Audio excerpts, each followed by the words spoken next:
Hook, what if I told you a 16-year-old changed a title race in real time, and it wasn't the star striker you'd expect? Today we're breaking down Arsenal versus Everton in a way you haven't heard yet, not just the goals, but the micro moments, the tactics, and what this tells us about Arsenal's title bid. Context setup: Arsenal scraped past Everton 2-0 thanks to late magic from two substitutes, including the youngest ever Premier League scorer at 16 years old. This isn't just a win, it's a case study in risk, faith in youth, and how managers deploy squads at crunch time. I'm going to pull apart what happened, why it matters, and what it reveals about the broader title race. Main breakdown. Dowman's breakout moment as a catalyst. What happened? Max Dowman delivered a cross that set up Gyokeres for the opener, then sprinted the length of the pitch to finish Arsenal's second. This is a defining moment for a player on the edge of the squad, proving that timing and confidence can turn into a season-shaping impact. What it means: when managers lean on youngsters, it signals a belief that the club's pipeline can deliver in pressure moments. In my view, this could alter Dowman's career trajectory, boosting his standing in Arteta's plans and potentially changing how the squad is rotated down the stretch. What people miss: the value isn't just the goals, it's that Dowman's pace and willingness to take space changed Everton's defensive posture late, forcing them to abandon compact lines in pursuit of an equalizer. From a broader trend perspective, this reflects a growing reliance on homegrown risk-takers in top teams' title chases. Havertz's tactical role and limitations. What happened? Havertz started as centre-forward, offering movement and link play, then Brent Gyokeres-like replacement dynamics shifted the attack later. My take: Havertz's presence as a creative focal point mattered more than the stat sheet suggested, providing connective tissue that could unlock higher tempo play when fit.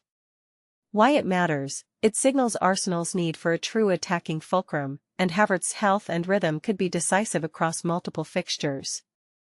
What people misunderstand: some think he's a pure scorer, in reality his value is in facilitating others, the kind of player who elevates teammates when they click. This ties into a bigger pattern: teams crave flexible forwards who can toggle between creator and finisher as game states demand. Defensive resilience and improvisation. What happened? Everton looked dangerous on several counters. Calafiori's improvisational clearance and Raya's reflexes kept a clean sheet until the late drama.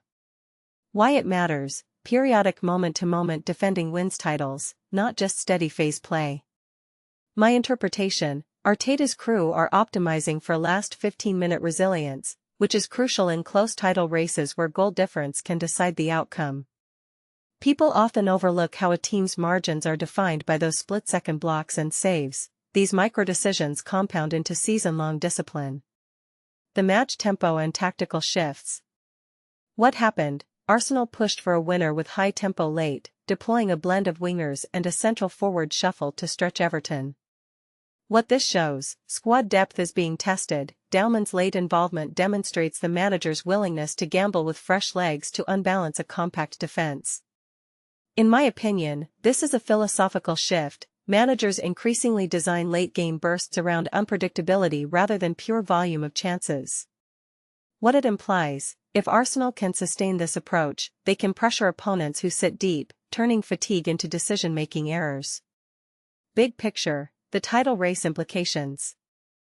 What happened? A hard-fought win keeps Arsenal in the hunt, with a landmark goal by a teenager adding narrative weight. What this suggests about the title race: the gap at the top is rarely closed by single fixtures, it's closed by the depth, the late-game flexibility, and the willingness to accelerate intensity when it counts. From my perspective, what's interesting is how this game encapsulates a modern Premier League truth: youth can be the spark that re-energizes a title push when the main attacking engine sputters. Deeper insight: this match is less about the two goals and more about the signals. Great teams don't just rely on their star players in crunch moments, they rotate trust through the squad, and young players like Dowman can become catalysts who redefine a team's late-season identity. A detail I find fascinating is how a single second-half substitution can redefine perceived momentum. Momentum isn't just physical, it's psychological, and Dowman's presence altered Everton's mental read of the game. What this really suggests is that the modern title race rewards adaptive strategies and the confidence to deploy players who carry future potential today, not tomorrow. Closing thought: if Arsenal can bottle this moment, nurture Dowman, and align Havertz's health with Gyokeres-like tempo, their title bid could gain real traction. The question I'm left with for viewers: which young player on your team would you trust in a must-win moment, and why?